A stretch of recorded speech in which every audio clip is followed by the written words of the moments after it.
Hello students, कैसे हैं आप सभी लोग। उम्मीद है आप सबकी सभी की पढ़ाई काफ़ी अच्छे से चल रही होगी और आप सभी का हेल्थ भी काफ़ी अच्छा होगा।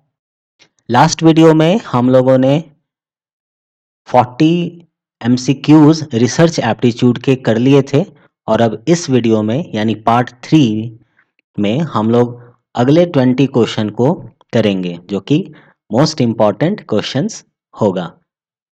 तो मेरा नाम है सतीश कुमार और आप हैं आपके अपने चैनल कर प्रयास में। तो चलिए मल्टीपल चॉइस क्वेश्चंस का ये सिलसिला हम लोग शुरू करते हैं बिना ही समय गंवाए।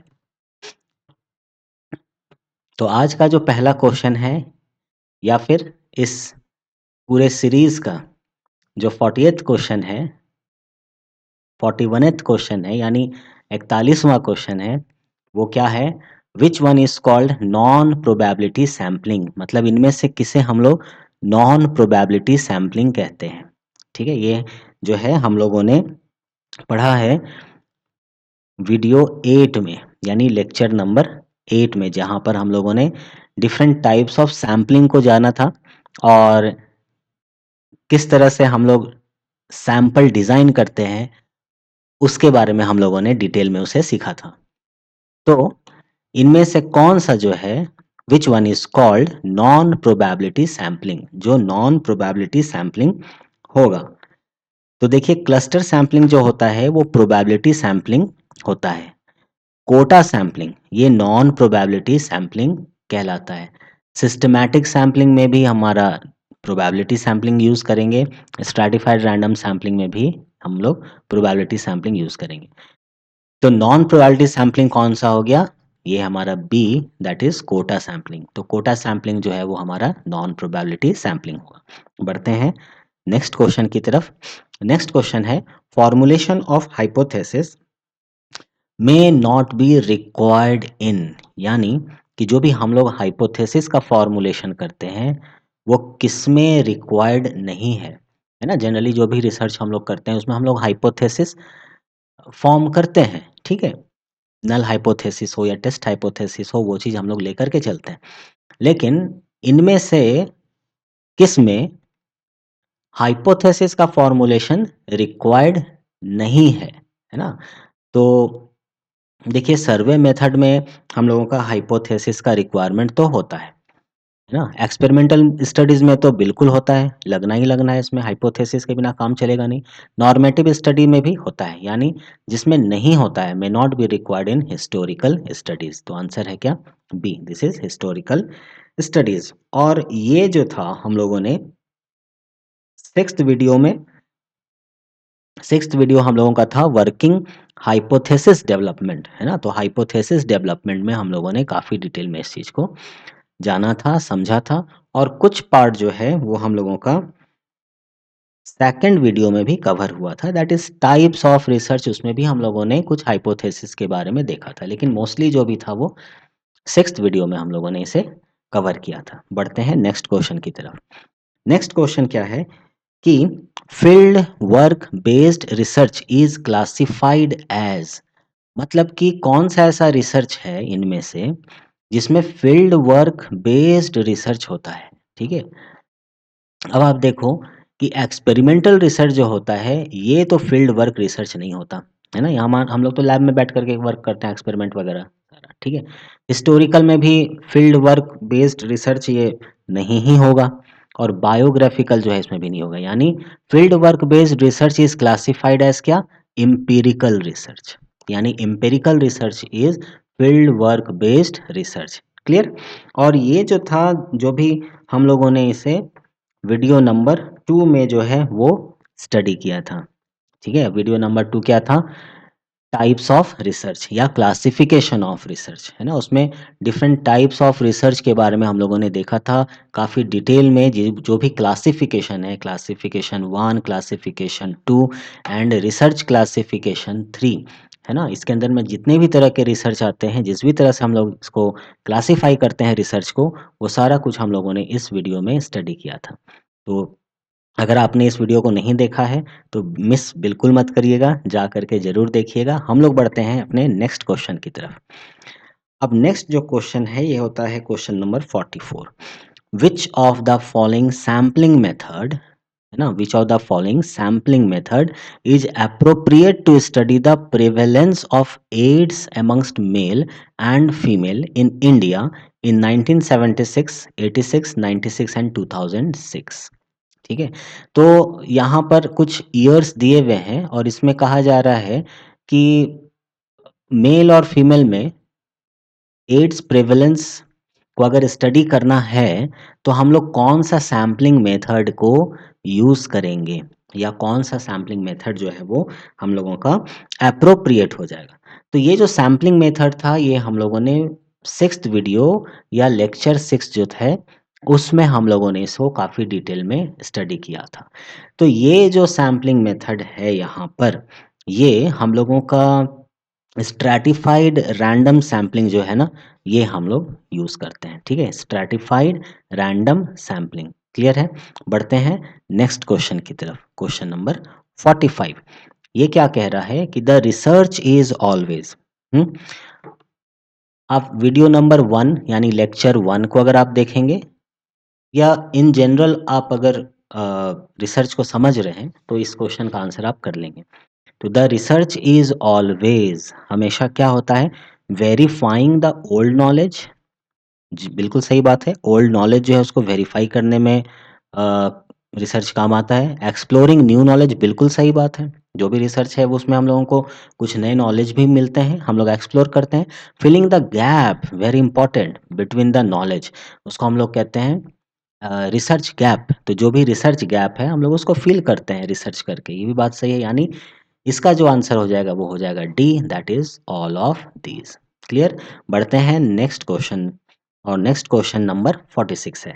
ये क्या कह रहा है कि the research that applies the laws at the time of field study to draw more and more clear idea about the problem is, यानी कौन सा ऐसा रिसर्च है, फील्ड स्टडी का बात हो रहा है, तो जब फील्ड स्टडी का बात हो रहा है तो अप्लाइड स्टडीज इसका सही आंसर हो जाएगा। एक्सपेरिमेंटल रिसर्च तो बिल्कुल नहीं होगा, एक्शन रिसर्च भी नहीं होगा, नन ऑफ दिस तो होगा नहीं, क्योंकि सही आंसर हमारा अप्लाइड रिसर्च है ना। तो यहाँ पर जो भी टाइप्स ऑफ रिसर्च है, हम लोगों का वीडियो नंबर 2 या लेक्चर नंबर 2 उसमें इस चीज़ को हम लोगों ने डिस्कस किया था। बढ़ते हैं नेक्स्ट क्वेश्चन नंबर 47 के पास। 47 में लिखा हुआ है when a research problem is related, ये किससे रिलेट कर रहा है, रिसर्च प्रॉब्लम से। ठीक है, तो when a research problem is related to heterogeneous population is not homogeneous, population is heterogeneous, the most suitable sampling method। अब यहाँ पर सैम्पलिंग मेथड हम लोग कौन सा यूज करेंगे, क्या क्लस्टर सैम्पलिंग यूज करेंगे, स्ट्रैटिफाइड सैम्पलिंग यूज करेंगे, कन्वेनिएंट सैम्पलिंग यूज करेंगे या लॉटरी मेथड यूज करेंगे। तो देखिए स्टूडेंट्स, यहाँ पर क्या है, हेट्रोजीनस पॉपुलेशन है। होमोजीनस पॉपुलेशन अगर होता तो हम लोग लॉटरी मेथड भी कर सकते थे, लेकिन जब ये हेट्रोजीनस पॉपुलेशन है, ठीक है, तो वहाँ पर जो हम लोग सैम्पलिंग मेथड यूज़ करते हैं वो हम लोग क्लस्टर सैम्पलिंग को यूज़ करते हैं। ठीक है, किसे यूज़ करते हैं, क्लस्टर सैम्पलिंग को यूज़ करते हैं। तो करेक्ट आंसर क्या हो जाएगा, ए, दैट इज क्लस्टर सैम्पलिंग। और ये हम लोगों ने डिटेल में स्टडी किया था वीडियो नंबर 6 या लेक्चर नंबर 6 में, उसे आप जा करके जरूर देखिएगा। बढ़ते हैं नेक्स्ट क्वेश्चन की तरफ, क्वेश्चन नंबर 48। क्या कह रहा है ये कि the process not needed in experimental research is, यानी कि एक्सपेरिमेंटल रिसर्च में हम लोगों को सोचना है कि जब एक्सपेरिमेंटल रिसर्च का प्रोसेस होता है तो इसमें कौन सी चीज़ें ज़रूरी नहीं है, प्रोसेस नॉट नीडेड जो ज़रूरी नहीं है। तो कौन सा चीज़ ज़रूरी नहीं होगा, ऑब्जर्वेशन, ये तो ज़रूरी है भाई, है ना। कंट्रोलिंग बिल्कुल ज़रूरी है, इसको तो भूलना ही नहीं है, दिस इज़ मस्ट कंट्रोल। कोई भी एक्सपेरिमेंटल रिसर्च होता है उसमें हम लोग कंट्रोल लेके चलते हैं। और आप याद करना, जब हम लोग एक्सपेरिमेंटल रिसर्च के बारे में पढ़ रहे थे और ये हम लोग पढ़ रहे थे वीडियो नंबर 14 में, काफ़ी अच्छा ये वीडियो है, या आप लेक्चर नंबर 14 को जा करके रेफर करो। उसमें हम लोगों ने कंट्रोलिंग मेथड के दो तरह के कंट्रोल को पढ़ा था, एक पॉजिटिव कंट्रोल और एक नेगेटिव कंट्रोल। पॉजिटिव कंट्रोल क्या होता है, नेगेटिव कंट्रोल क्या होता है, ये हम लोगों ने उसमें जाना था।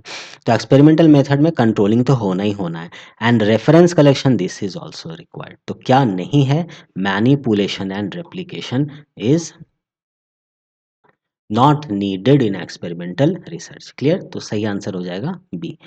बढ़ते हैं नेक्स्ट क्वेश्चन, और नेक्स्ट क्वेश्चन है अपना 49।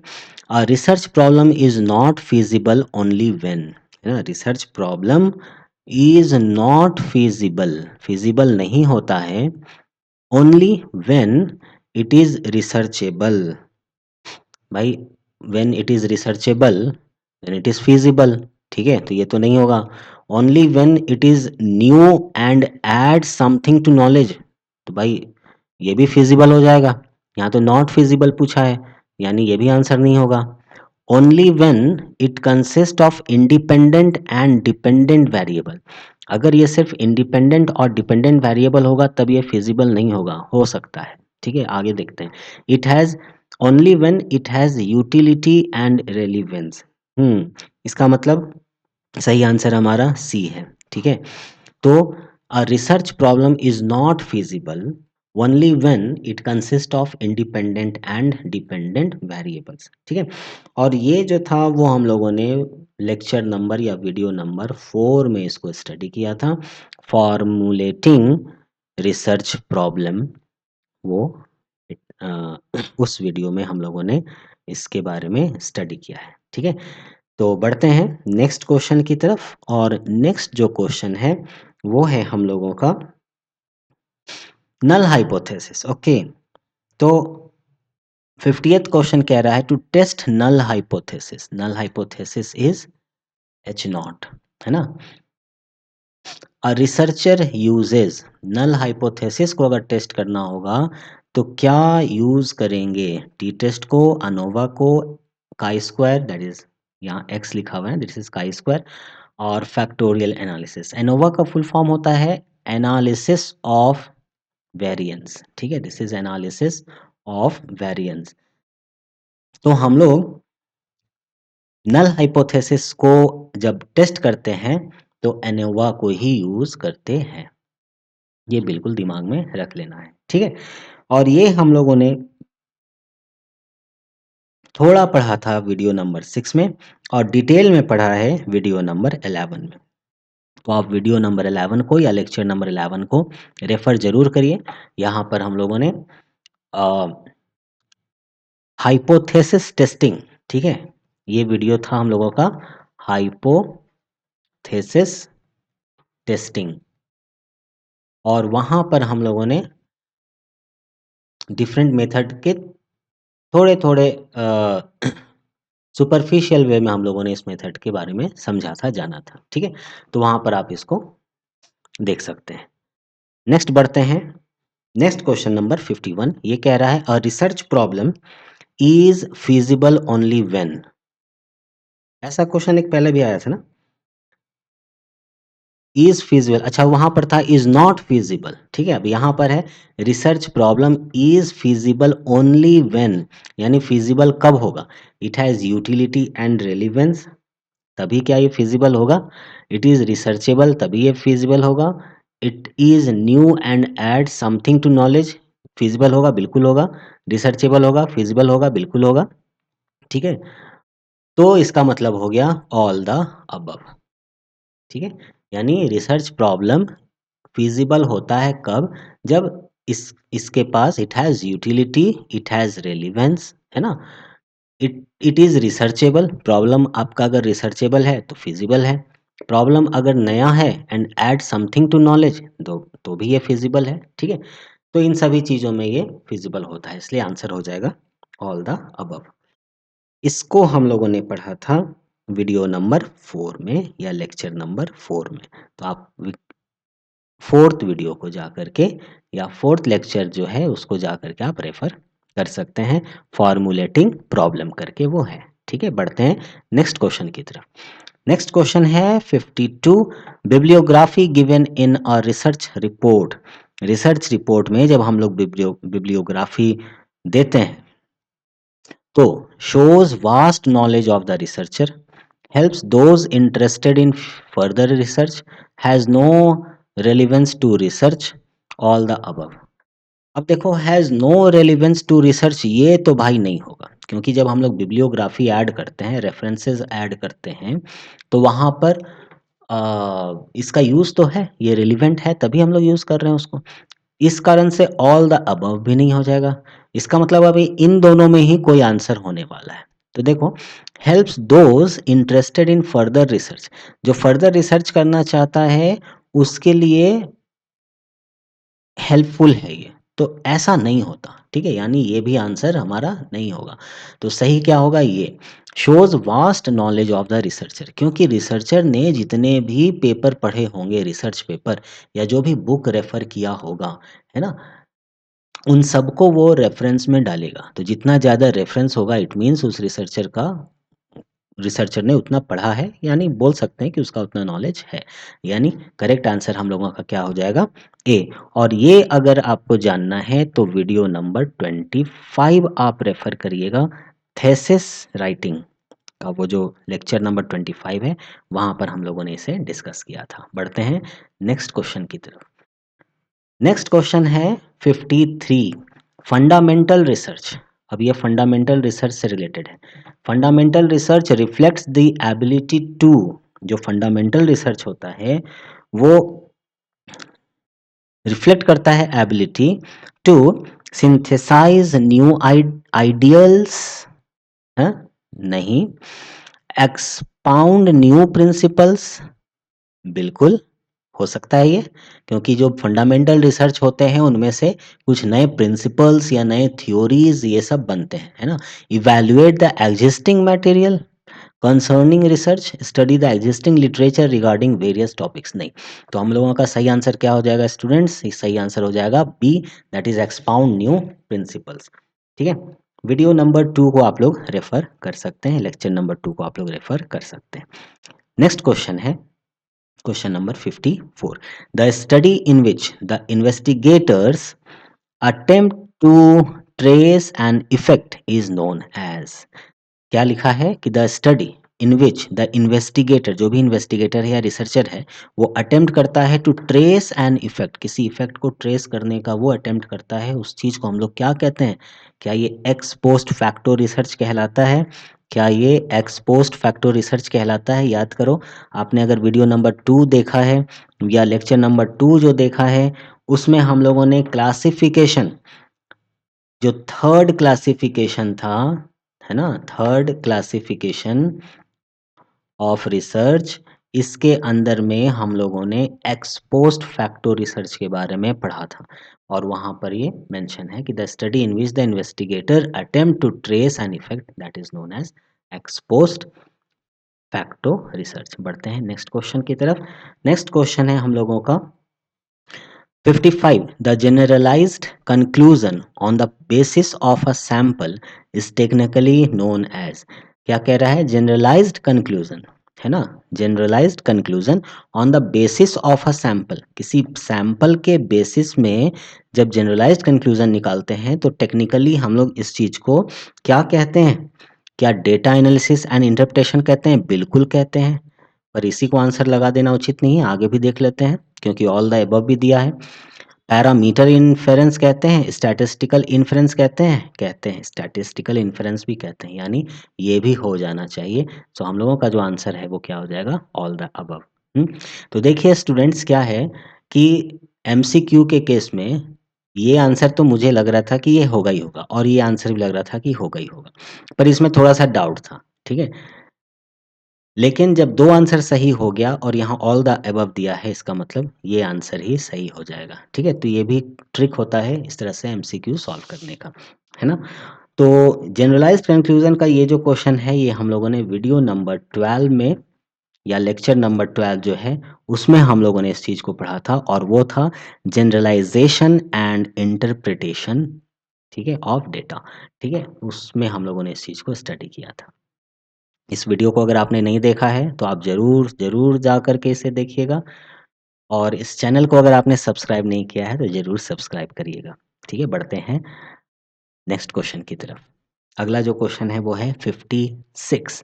The experimental study is based on. अब ये जो है एक्सपेरिमेंटल स्टडी काफ़ी इम्पॉर्टेंट है, इससे बहुत सारे क्वेश्चंस आते हैं। ये हम लोगों ने वीडियो नंबर 14 या लेक्चर नंबर 14 में इस चीज़ को काफ़ी डिटेल में पढ़ा है।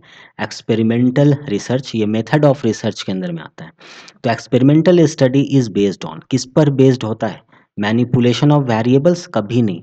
मैनिपुलेशन ऑफ वेरिएबल पर बेस्ड होता है क्या ये? देखते हैं आगे। Conceptual parameters? Replication of research? नहीं। Survey of literature? Literature survey पर ही क्या बेस्ड होता है क्या? नहीं, है ना? क्योंकि जो सर्वे ऑफ लिटरेचर है वो किया जाता है ना? लिटरेचर रिव्यू वगैरह किया जाता है, पर सर्वे ऑफ लिटरेचर पर ये बेस्ड नहीं होता है।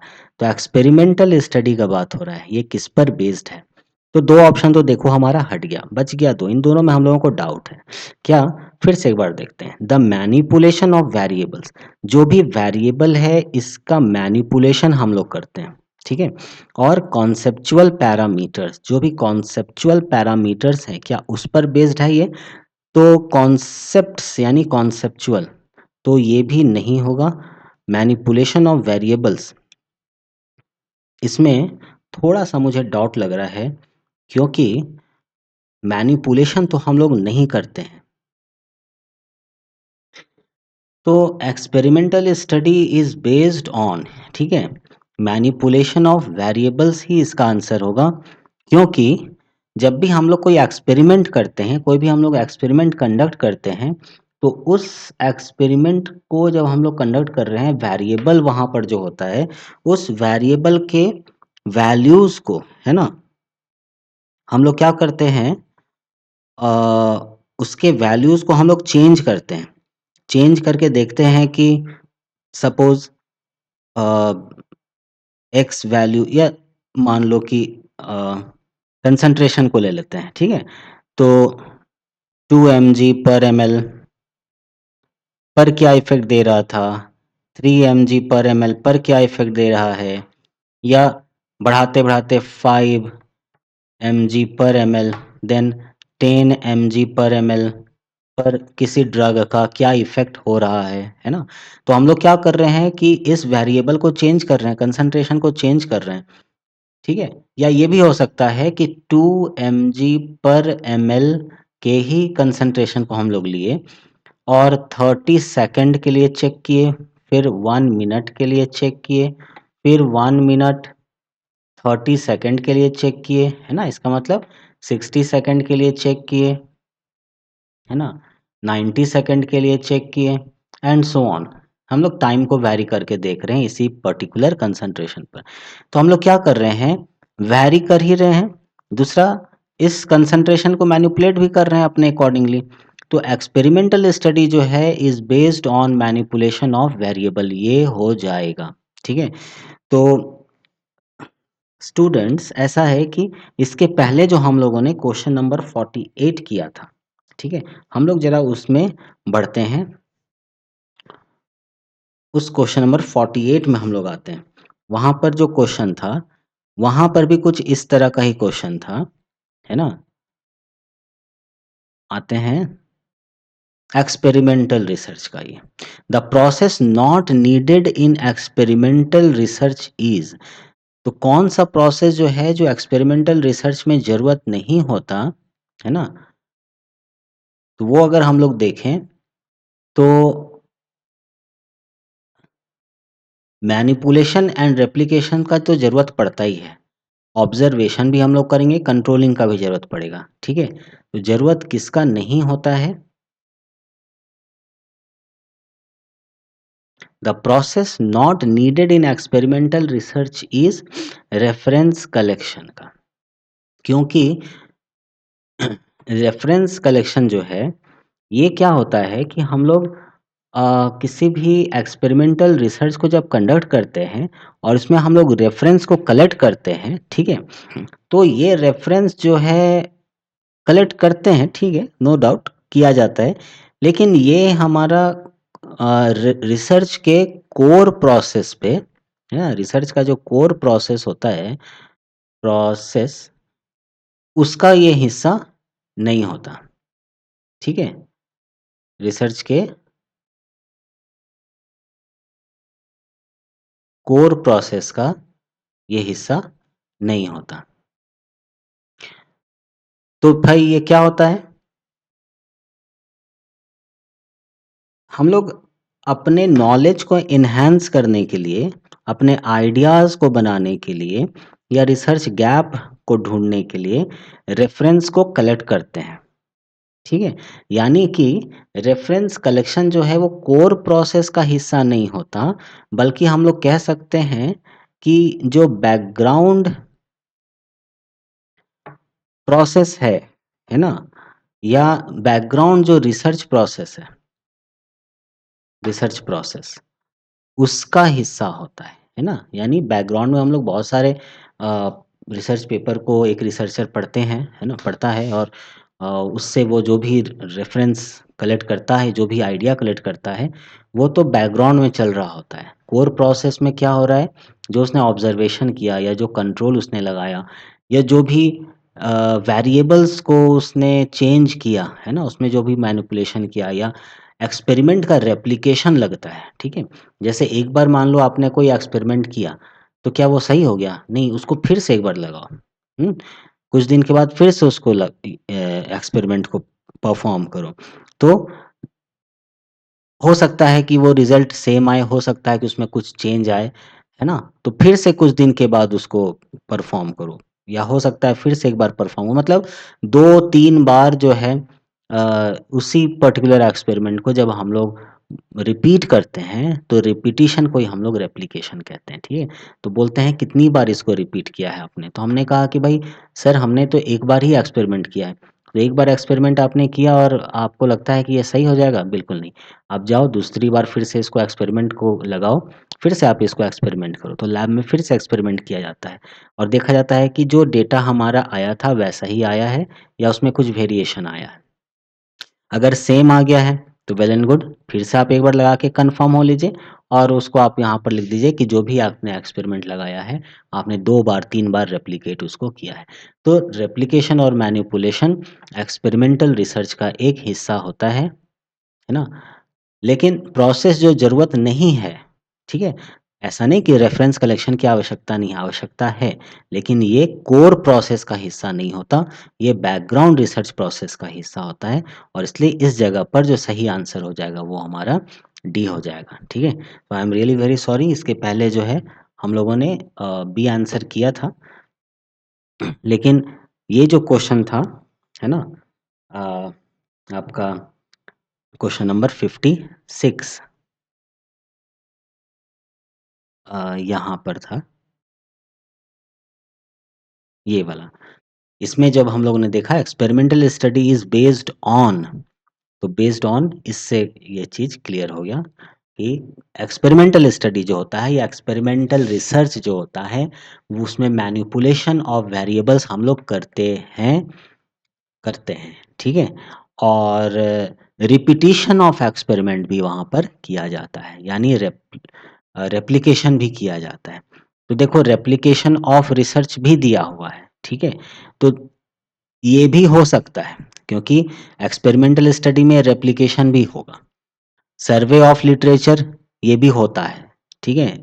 लिटरेचर रिव्यू होता है, ठीक है? सर्वे ऑफ लिटरेचर तो नहीं बोलेंगे, लिटरेचर रिव्यू होता है। कॉन्सेप्चुअल पैरामीटर्स लाइक दैट वैसे नहीं होंगे। लेकिन इन दोनों में भी ज़्यादा इम्पोर्टेंट ये है, इसलिए हम लोगों ने इसको टिक लगाया है।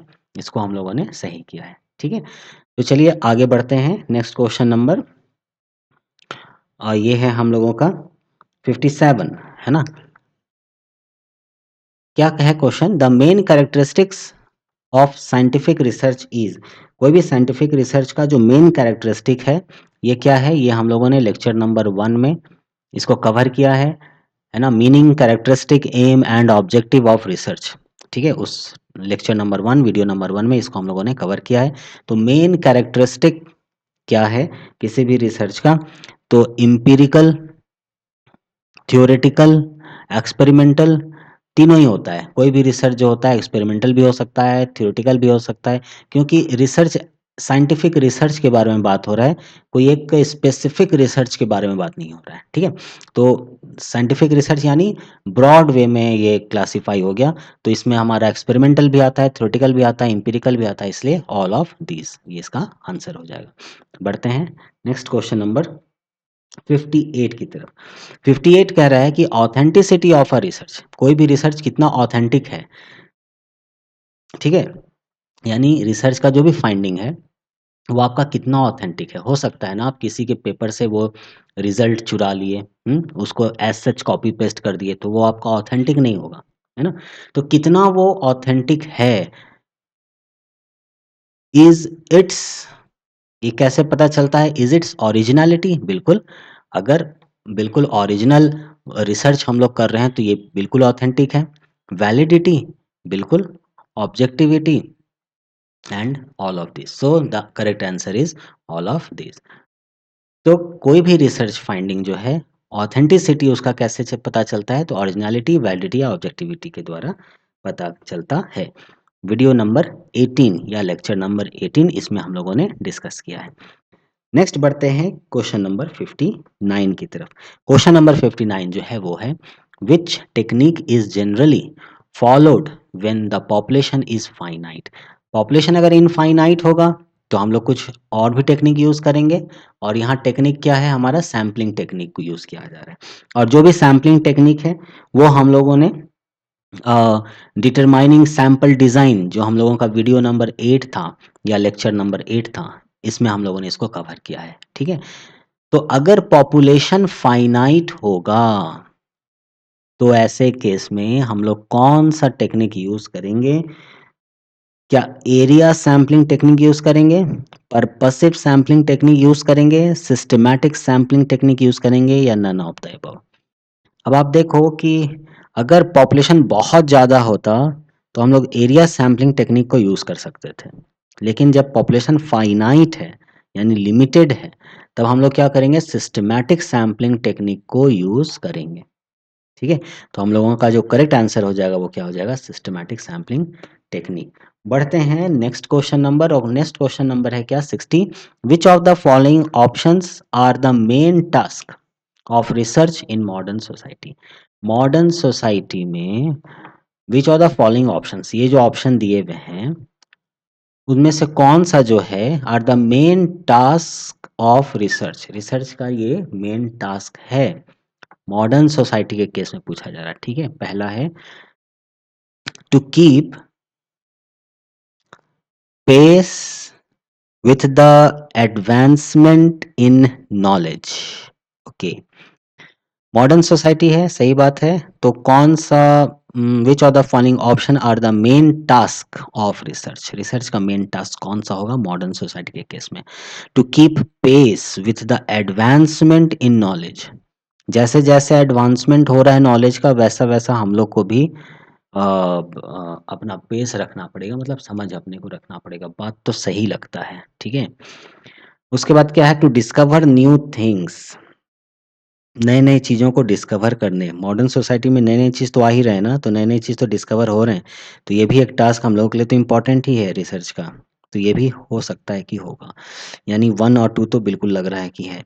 टू राइट अ क्रिटिक, हाँ, critic on the earlier writings, to write a critic on a earlier writing, to systematically examine and critically analyze the investigations or sources with objectivity, बिल्कुल सही बात है, ये भी होना चाहिए, यानी कि फर्स्ट सेकंड और फोर्थ ये तीन ऑप्शन बिल्कुल सही लग रहा है, फर्स्ट सेकंड और फोर्थ, तो फर्स्ट सेकंड और फोर्थ, यानी कि ए ऑप्शन इज करेक्ट, है ना, क्लियर है।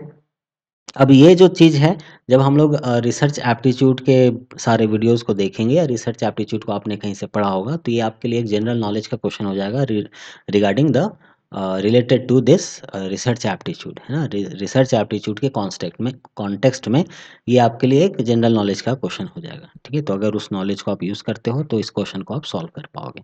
बढ़ते हैं नेक्स्ट क्वेश्चन नंबर 61 की तरफ। तो 61 नहीं बल्कि 60 तक ही इस वीडियो में हम लोगों ने कवर किया। जो नेक्स्ट क्वेश्चन है 61 से लेकर के 80 तक, नेक्स्ट 20 क्वेश्चन हम लोग नेक्स्ट वीडियो में कवर करेंगे। तो उम्मीद है फ्रेंड्स उम्मीद है बच्चों, उम्मीद है स्टूडेंट्स आपको ये वीडियो, ये सारा कुछ समझ में आया होगा और मिलते हैं नेक्स्ट वीडियो में फिर से इम्पोर्टेंट 20 क्वेश्चंस को लेकर के और तब तक पढ़ाई करते रहिए। All the very best. भाग मत कर प्रयास, कर प्रयास भाग मत।